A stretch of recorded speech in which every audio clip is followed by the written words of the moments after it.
Semangat pagi, kembali kita akan membahas suatu firman Tuhan yang luar biasa, yang memberikan kita makna di dalam menjalankan kehidupan ini sepanjang hari sampai seumur hidup kita. Apa isi firman Tuhan pada sharing pada pagi hari ini? Bicara tentang siapa yang memimpin hidupmu, diambil dari kitab Keluaran 40 ayat 34 sampai 38. Demikian firman Tuhan. Judul perikopnya, kemuliaan Tuhan memenuhi kemah suci. 34. Lalu awan itu menutupi kemah pertemuan, dan kemuliaan Tuhan memenuhi kemah suci, sehingga Musa tidak dapat memasuki kemah pertemuan, sebab awan itu hinggap di atas kemah itu, dan kemuliaan Tuhan memenuhi kemah suci. 36.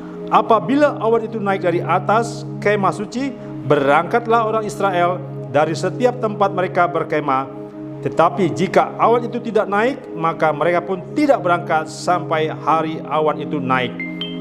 Sebab awan Tuhan itu ada di atas kemah suci pada siang hari, dan pada malam hari ada api di dalamnya, di depan mata seluruh umat Israel pada setiap tempat mereka berkemah. Bapak Ibu, awan merupakan suatu kehadiran Allah di tengah-tengah bangsa Israel. Tadi kita sudah baca bersama bagaimana bangsa Israel itu harus bergerak, bagaimana bangsa itu harus berhenti karena ada kehadiran Allah melalui awan. Bagaimana dengan korelasi hidup kita sampai saat ini? Apakah ada kehadiran Allah yang menyertai kita? Apakah kita bisa mengerti bahwa Allah hadir di tengah-tengah kondisi yang kita alami? Saya ingin sampaikan suatu kebenaran firman Tuhan diambil Amsal 21 ayat 2. Setiap jalan orang adalah lurus menurut pandangannya sendiri, tetapi Tuhanlah yang menguji hati. Ayat ini menyampaikan kepada kita bahwa hati dan pikiran kita akan menuntun setiap langkah-langkah kita. Bagaimana dengan hati dan pikiran kita disertai dengan firman Tuhan? Bapak Ibu yang saya kasihi, kita harus paham bahwa langkah-langkah kita ini, baik orang yang percaya maupun tidak yang percaya, harus memiliki satu doktrin dalam hidupnya, yaitu kebenaran. Apa doktrin kita sebagai orang percaya? Injil. Injil adalah kebenaran firman Tuhan yang harus kita pelajari dan harus kita hidupi. Menginjili hidup setiap hari akan membuka hati dan pikiran kita selaras dengan Tuhan. Bapak Ibu, di Yehezkiel 36 ayat 26 bicara tentang hati baru yang kita miliki. Demikian firman Tuhan. Kamu akan kuberikan hati yang baru dan roh yang baru di dalam batinmu, dan aku akan menjauhkan dari tubuhmu hati yang keras, dan kuberikan kepadamu hati yang taat.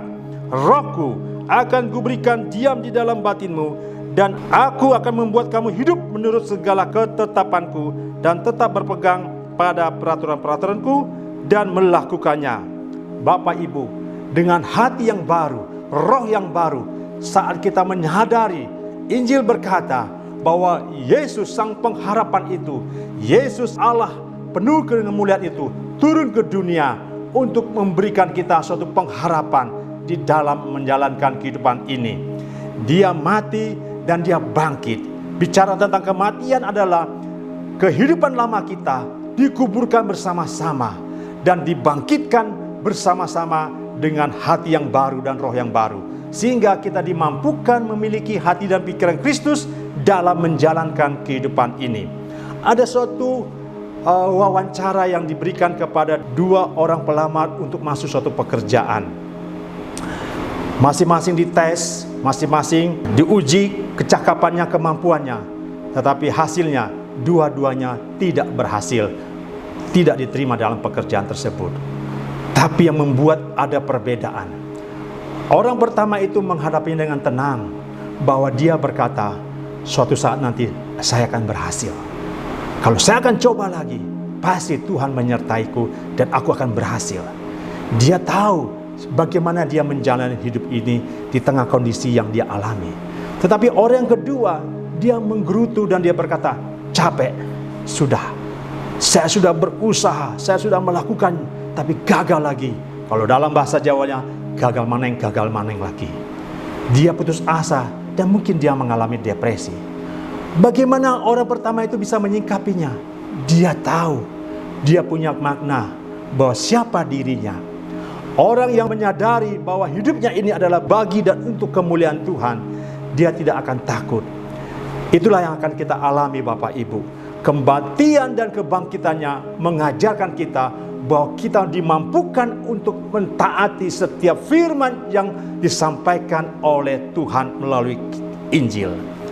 Bapak Ibu yang terkasih, ada perikop yang mengatakan kematian dan kebangkitan Kristus Yesus terus memperbarui hati kita. Olehnya kita dituntun dan diarahkan kepada kehidupan kekal. Selamat menjalankan perjalanan hidup bersama dengan Tuhan. Ada makna setiap kehidupan yang kita alami. Percayalah, ada pengharapan di dalam Tuhan menyertai Bapak Ibu. Tuhan Yesus memberkati.